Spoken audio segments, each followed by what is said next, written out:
បងប្អូនហើយកុំឲ្យបងប្អូនអ្នកខេត្តផ្សេងដៀលថាយើងអ្នកសៀមរាបដេកថ្ងៃចាំងកគូតអត់ទៅមើលថ្ងៃរះចំកំពូលកណ្ដាលប្រាសាទអង្គរវត្តឥឡូវនេះនិយាយខ្លាដាក់ម៉ោងរោទៀតហើយគឺថាម៉ោង4ហើយគឺថាងូតទឹកងូតអីសម្អាតសម្រះរាងកាយរួចហើយក៏ចេញដំណើរទៅបងប្អូនហើយក៏បានប្អូនថ្លៃជិះទៅរួមដំណើរដែរថ្ងៃនេះហ្នឹងហើយមិនសូវឯកកោដូចម្សិលមិញហ្នឹងហើយជិះទៅដល់ប្រាសាទអង្គរវត្តហ្នឹងបងប្អូនហើយនិយាយពីថាភ្ញៀវជាតិអន្តរជាតិអនណែនពេញផ្លូវត្មងណាបងប្អូនណែនឡើងស្ទះហ្មងថ្ងៃនេះ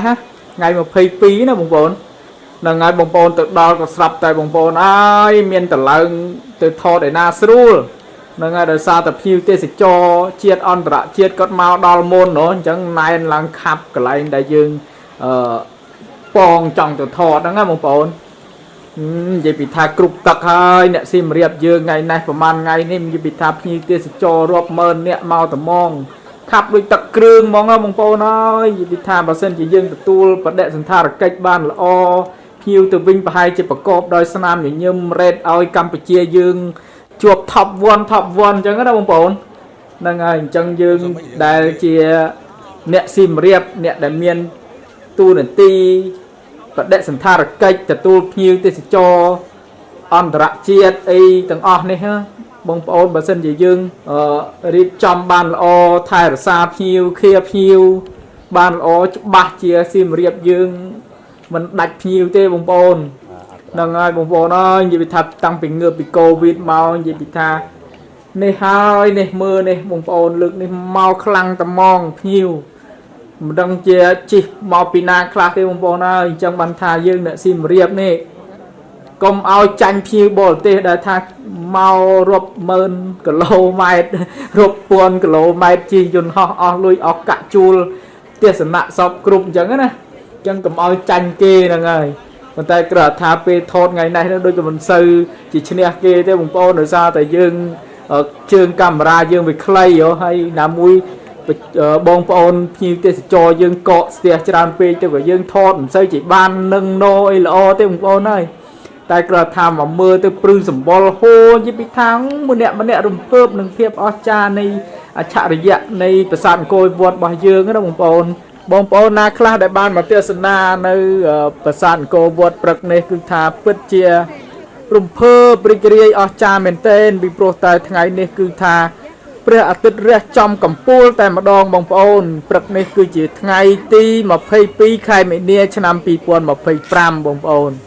ជាព្រឹត្តិការណ៍ដ៏អស្ចារ្យនៃថ្ងៃរះចំកំពូលកណ្ដាលប្រាសាទអង្គរវត្តដែលគេហៅថាអ៊ីគីណុកឬក៏សំរាត្រី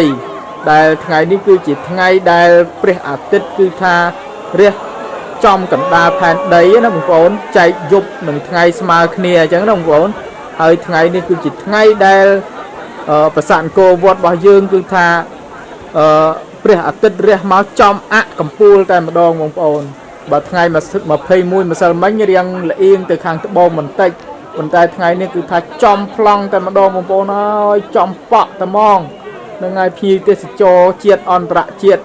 ណែនណាន់តាន់តាប់នេះពេលដែលឃើញព្រះអាទិត្យរះឡើងឆ្វាចមកបងប្អូនអើយនិយាយពីថាហូម្នាក់នឹងហើយហូក្រែវហូកជ្រៀវដោយភាពរំភើបសប្បាយរីករាយនិងភាពអស្ចារ្យនៃអច្ឆរិយៈវត្ថុដ៏មានតម្លៃលើលោករបស់យើងណាបងប្អូននិយាយពីថារំភើបរលេខដាក់គ្មានម្នាក់ព្រឺសម្បល់ហើយស្រែកអរគុណដូនតាដែលបានបន្សល់ទុកស្នាដៃដ៏អស្ចារ្យជូនមនុស្សជាតិចំនួនក្រោយអញ្ចឹងណាបងប្អូនបាទនិយាយពីថារំភើបរអ្វីប្រៀបផ្ទឹមមិនបានទេបងប្អូនពេលដែលឃើញគេមកទស្សនាប្រទេសកម្ពុជាយើងម្នាក់កាន់ទូរស័ព្ទគ្រប់ដៃតែហ្មងបងប្អូនអត់មានប្រហែសទេរាប់ម៉ឺននាក់ហើយបងប្អូនអើយនិយាយពីថាប្រជ្រៀតគ្នាដើរមិនរួចទេថ្ងៃនេះដើរអត់រួចទេហ្នឹងហើយខ្ញុំទម្រាំទៅបានទៅស៊ីចូលទៅដល់កណ្ដាលហ្នឹងបងប្អូនអើយនិយាយពីថាចង់1ម៉ោងទម្រាំទៅបានទៅដល់យើងដើរពីខាងនេះពីខាងនោះទៅទម្រាំជ្រៀតជ្រែកឃើញប្រឡោះប្រហោងអីចឹងណាហើយនិយាយពីថាថតក៏បានស្រួលដែរបងប្អូនដោយសារតែយើងជើងកាមេរ៉ាខ្លីខ្ញុំជើងកាមេរ៉ាខ្លីចឹងទៅត្រូវការលើកដើម្បីឲ្យបានផុតពីនេះដល់បានផុតមើលឃើញ ព្រះអាទិត្យឃើញអីចឹងណាហើយព្រឹត្តិការណ៍នេះបងប្អូនមាន2ដងក្នុងមួយឆ្នាំទី1គឺនៅខែមិនិនាហ្នឹងថ្ងៃ20 21 22 23អីចឹងណាបងប្អូនហើយនៅថ្ងៃហើយនៅខែកញ្ញាថ្ងៃ21 22 23អីចឹងដែរបងប្អូនបាទអញ្ចឹងថ្ងៃខែនេះគឺជាខែដែលជោគជ័យបំផុតណាបងប្អូនដែលពពកបាំងតិចអីមានព្រះអាទិត្យរះចំស្អាតបងប្អូនឲ្យឆ្នាំមុនគឺរៀងពិបាកបន្តិចព្រោះមានពពកបាំង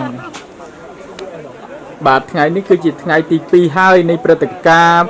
សំរាត្រីដែលព្រះអាទិត្យរះចំកណ្ដាលកំពូល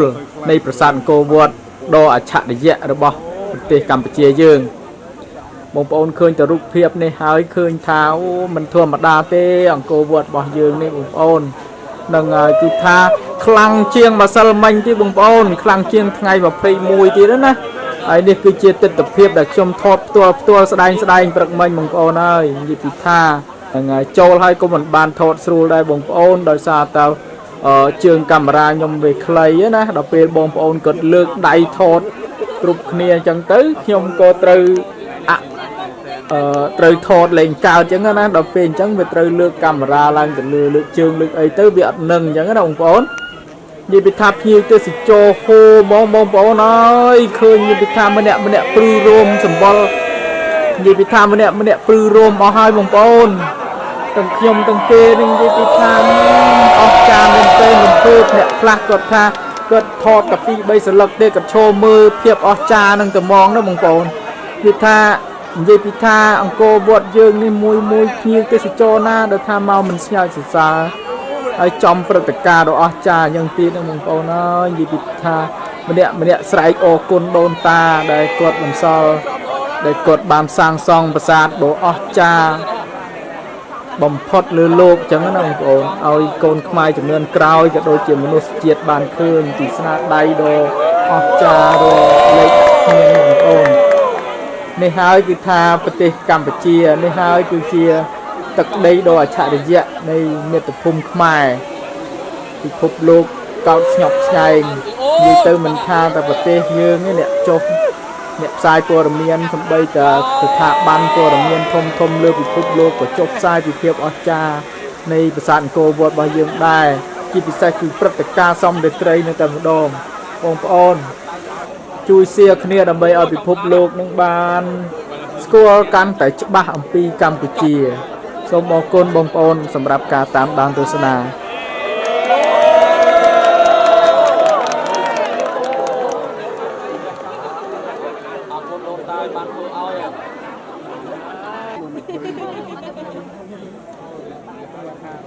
ខាត់ទៅខាត់ទៅដល់